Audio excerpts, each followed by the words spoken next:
예, 안녕하십니까. 오늘 목요일 지적 시간입니다. 오늘 이데올로기의 순관대상 어떤 내용이 나올지 한번 보겠습니다.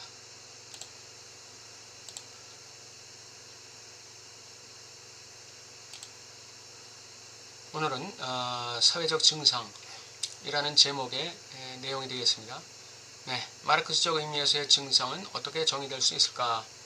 마르크스는 부르주아의 권리와 의무의 보편성과 모순되는 어떤 병리적 불균형, 비대칭, 균열 등을 탐색함으로써 증상을 고안했다.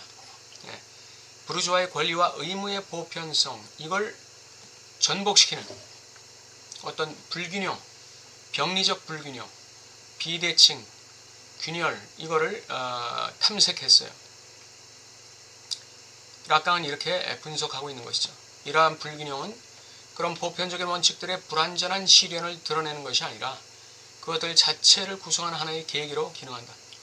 예, 부르주아의 권리와 의무의 보편성은 바로 이러한 이 보편적 원칙들의 불완전한 실현을 드러내는 어떤 요소를 자신의 계기로 가지고 있는 거죠. 내재적으로 가지고 있는 거예요. 외부에서 어떤 방해를 당하는 게 아니라 부르주아 권리와 의무의 보편성이란 그 내재적으로 자기 한계를 가지고 있는 것이다 이거죠. 엄격히 말해 증상은 그 자신의 보편적 토대를 뒤집는 어떤 특별한 요소이며 자신의 이유를 전복시키는 종이다. 증상은 주어진 이데올로기의 장에 이질적이면서도 그 장을 완결시키는 데 필요한 어떤 결렬의 지점이다. 우리 인간 주체에게도 보편성이 있잖아요. 항상성이 있고 안정성이 있잖아요. 그런데 내 항상성, 보편성, 어떤 이 균형성 안에는 그러한 것들을 뒤집는, 무너뜨리는 그 이질적 요소가 있다는 것이죠. 그게 해겔의 의미로 보면 그 반명제가 될 것이고 락강의 의미로 보면 결여가 될 것입니다. 모든 이데올로기적 보편성은 통일성을 깨뜨리며 허위성을 드러내는 어떤 특별한 경우, 요게 증상이죠. 요거를 필연적으로 포함하고 있는 아이디얼이다 또는 허구다. 예. 그러니까 이데올로기적 보편성이라는 것은 하나의 허구에 불과하다 이거죠. 예를 들어 자유를 보자 이거죠. 자유라는 이데올로기.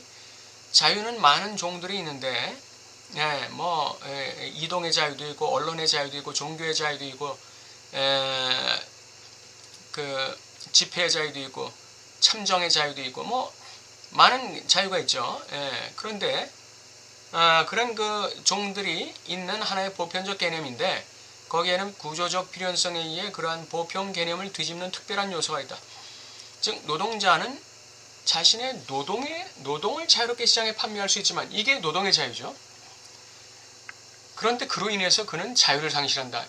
이 자유로운 판매 행위, 이 자기의 노동을 판매하는 행위가 노동자가 자본의 예속화, 그 노예화되어 있음을 의미한다 이거죠. 나는 노동을 팔 자유가 있지만 그 결과 그는 뭐에 예속된다고요? 자본에 예속되는 것이죠. 그러니까 이 사회는, 이 경제 체제는 노동자의 노동력을 인격으로 보지 않는 거예요. 자본으로 보고, 그 돈으로 보고 물질로 보는 거예요. 그러니까 내가 이 자본주의 경제 체제에서는 인격으로 대접받을 생각을 할 수가 없는 거예요. 내 노동력의 어떤 그 영적 측면, 내 노동력의 어떤 정신적 측면을 존중받을 수가 없는 거예요. 그냥 내가 만든 제품이, 내 노동력으로 만든 제품이 사회의 상품 교환 질서 속에서 얼마에 책정되고 어떤 상품과 교환되느냐에 따라서 내 가치는 그 가치가 되는 거예요. 그러니까 나 자신의 뭐가 상실되는 거죠. 인격성이 상실되는 거예요. 부르주아적 자유의 원을 완성하는 것이 바로 이에 대립된 형태인 이 역설적 자유라는 사실이다. 이 역설적 자유를 전제로 해서 부르주아적 자유의 원이 완성된다. 이는 또한 시장의 이상이라고 할 수 있는 등가적이고 정당한 교환의 경우에도 마찬가지다. 전자본주의 사회에서, 그러니까 자본주의 이전 사회에서 상품 생산이 아직 보편적 특성을 획득하지 않았을 때, 즉 아직 자연적인 생산이 지배적일 때에는 어떤 착취도 일어나지 않는다. 이론상으로는 도제들의 착취가 고려되지 않는다면 이에 반해서 시장에서의 교환은 등가적이고 모든 상품은 제값을 충분히 치르게 된다. 상품에 대해서 그 상품의 이 가격이 다 매겨지는 거예요. 네, 그것이 다른 상품을 참조하면서 이 상품은 가격이 매겨지는 거예요. A라는 상품은 B라는 A-라는 상품의 가격을 참조하면서 A라는 상품의 가격이 매겨지고, B라는 상품은 유사한 B-라는 상품의 가격을 참조하면서 B라는 가격이 매겨지는 거고, 네, 이렇게 되는 거예요. 거기에는 무슨 노동자의 무슨 영혼이라든지 인격성이라든지 이런 거, 정신성이라든지 이런 거는 고려되지 않는 것이죠. 하지만 시장을 위한 생산이 경제의 지배적인 구조가 되는 순간, 이 전자본주의 사회를 벗어나서 이제 그 시장 경제가 되었어요. 이렇게 될 때 이러한 일반화와 더불어 필연적으로 새롭고 역설적인 양식의 상품이 출현한다. 그게 노동력이다 이거죠. 예. 그러니까 이 전자본주의 사회에서의 노동력과 자본주의 사회에서의 노동력은 달라요. 전자본주의 사회에서의 노동력이라는 건 그 사람 자체의 인격성이에요. 그 사람 자체의 정신성이고, 그런데 자본주의 경제 질서에서의 노동력이라는 것은 그 사람의 인격성이나 정신성과 아무 상관이 없어요. 그 사람의 삶의 철학과도 아무 상관이 없어요. 그냥 그 노동력은 돈이라는 상품으로 교환돼 버리는 것이죠. 이 새로운 상품인 노동력과 함께 등가적 교환은 그 자신의 부정이 된다. 노동력에 대한 부정이 되는 거예요. 노동력을 평가하는 등가적 교환의 기준이 되면서 동시에 노동력을 부정하는 것이 되는 거예요. 즉 잉여 가치의 전유와 착취 형태 자체가 된다. 여기서는 이 노동력의 인격성이 부정됨과 동시에 전체 노동력이 만들어내는 잉여 가치, A라는 그 노동자, B라는 노동자가 각각 일할 때에는 잉여 가치가 나오지 않죠. 그런데 이 사람들이 다수가 함께 모여서 하나의 상품을 만들어낼 때 거기에는 잉여 가치가 나올 수 있는 거죠. 착취 형태가 자체가 된다. 그러나 여기서 확실히 지적할 것은 이런 착취라는 이 부정이 정확히 등가적 교환의 내재적인 것이라는 점이다. 이거를 전제로 해서 그 노동계약이 이루어진다 이거죠. 그것은 단순히 등가적 교환에 대한 부정이나 위배가 아니다. 노동자의 노동력의 가치는 정확히 계산되어 계약서에 명기되므로 착취되는 것이 아니다. 맞아요. A라는 노동자는 자기가 가진 자기의 그 노동력의 그 가치를 100만 원으로 합의를 보고 노동계약서, 이 고용계약서를 쓴 거 아닙니까? 네. 그렇기 때문에 이거는 현실적으로 등가적 교환에 대한 부정이나 위배가 아니에요. 이 노동계약이라는 게. 잉여 가치의 그 전유라는 게 이 노동계약서의 위반이 아니에요. 단 여기서의 함정은 노동력은 하나의 특이한 상품이며 노동 자체를 사용함으로써 잉여 가치가 산출되는데 자본가가 전유하는 것이 바로 노동력 자체의 가치에 대한 잉여물이라는 점이다. 잉여물이라는 게 나온다는 것이 문제예요. 이제 이 잉여물을 어떻게 처리할 것이냐 이거죠. 그러니까 노조가 주장하는 게 그거 아닙니까? 주기적으로 상품 매출에 대한 일정 부분을 내놔라 이거죠. 자기들이 만든 잉여 가치라는 거죠. 예. 자본가가 독식하지 말라 이거죠. 우리는 여기서 다시 한번 등가적이고 공정한 교환의 이데올로기적 보편성과 계약의 보편성과 착취의 형식 자체의 등가물로 기능하는 어떤 특수한 역설적 교환을 확인하게 된다. 예. 잉여 가치, 자본가가 잉여 가치를 갖다가 전유하는 거. 이게 이제 특수한 역설적 교환이 되겠죠. 양적 발전 자체, 상품 생산에 보편화는 새로운 특질을 초래한다. 잉여 가치를 초래하는 것. 상품들 간의 등가적 교환이라는 보편적 원칙에 내재되어 있는 이 부정, 이 잉여 가치라는 이 증상, 잉여 가치라는 이 부정, 이 내재된 부정을 표상하는 새로운 상품이 출현하는 것이다. 그것이 증상을 초래한다. 즉 상품들 간의 교환은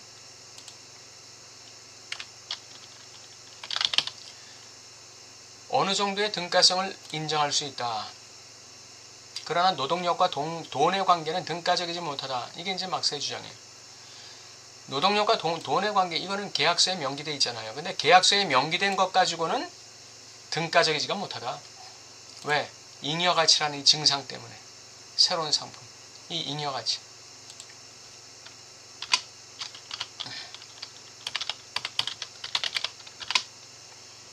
이 노동자 전체가 만들어내는 잉여가치라는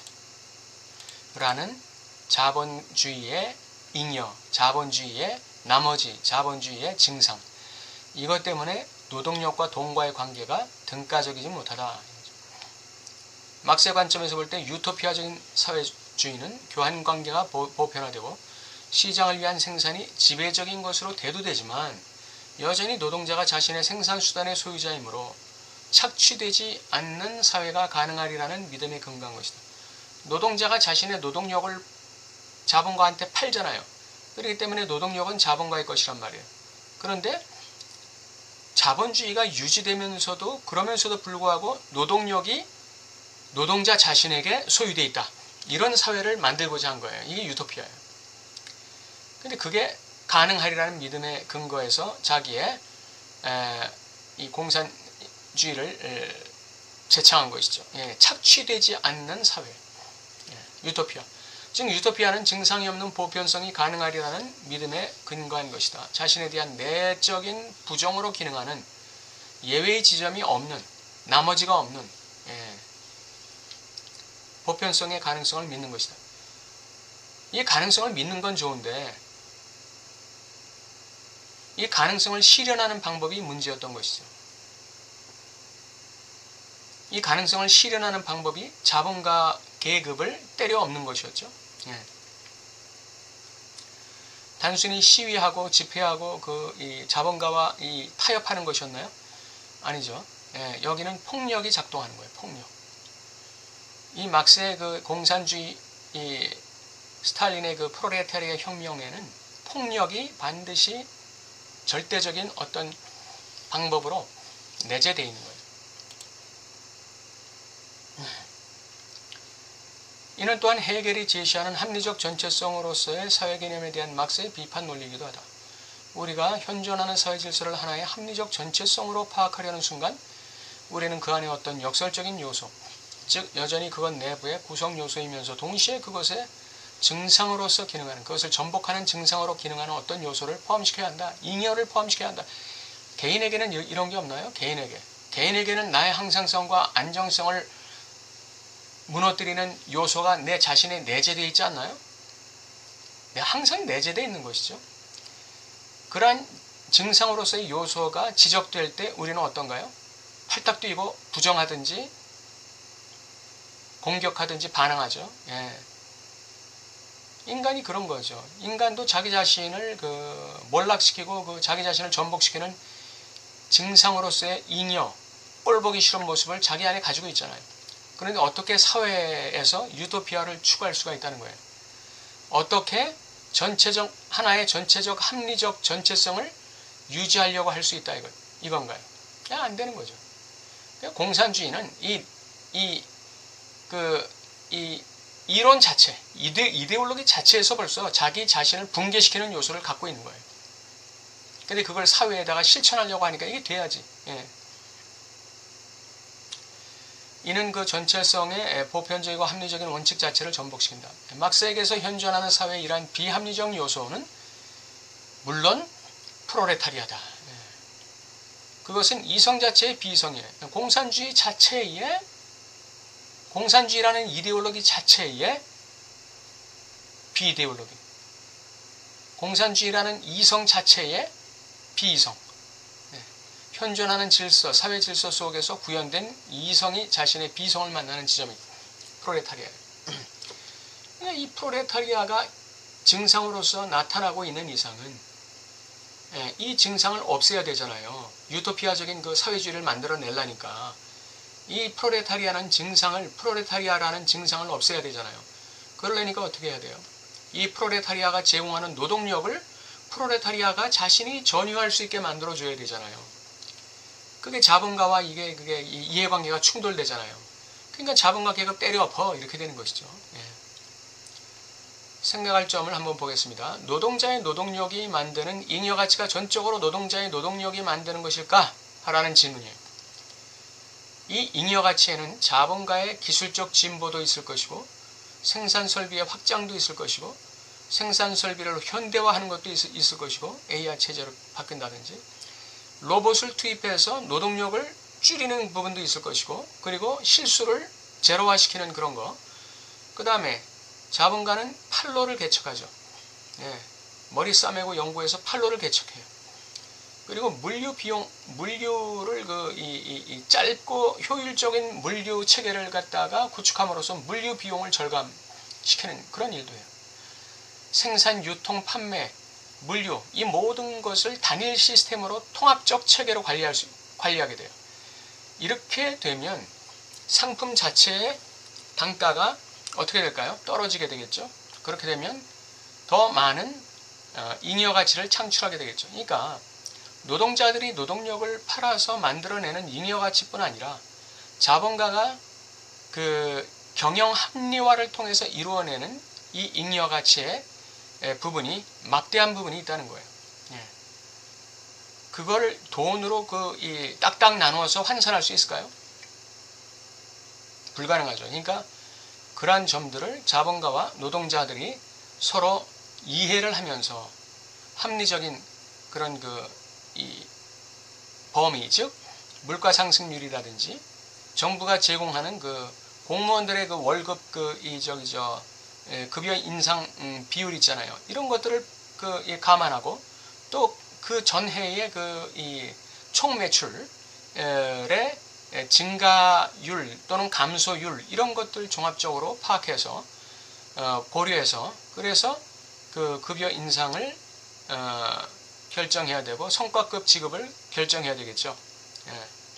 이런 타협을 해야 돼요. 타협을 하지 않고 노동자들이 일방적으로 자본가들의 매출에 대한 이 지나친 부분을 요구한다든지 아니면 다른 여타 복지, 교육, 의료 이런 부분에 대한 요구를 한다든지 회사가 발전하는 단계를 따라서 그게 돼야 되지 무조건 요구한다고 되는 게 아니죠. 지금은 대기업들 경우에는 이 자녀 교육이나 복지, 근로자의 복지 부분이나 의료 혜택, 혜택 제공하는 부분에서 굉장히 현대화되어 있죠. 아주 한국만큼 현대화된 곳이 없습니다. 그런 현대화되어 있고 아주 세심하게 배려되어 있는 이런 상태에서도 노조들의 이 파업이라든지 이런 것들이 이 경영자들이 회사 경영을 제대로 마음껏 하지 못할 정도에까지 가게 된다면 문제가 이제 심각해지는 것이죠. 이런 잉여 가치가 결코 노동자의 노동력에 의해서만 만들어지지는 않는다. 자본가, 경영자의 엄청난 이런 투자와 변화의 노력을 통해서도 만들어지는 것이다. 그런 얘기를 결론적으로 드립니다.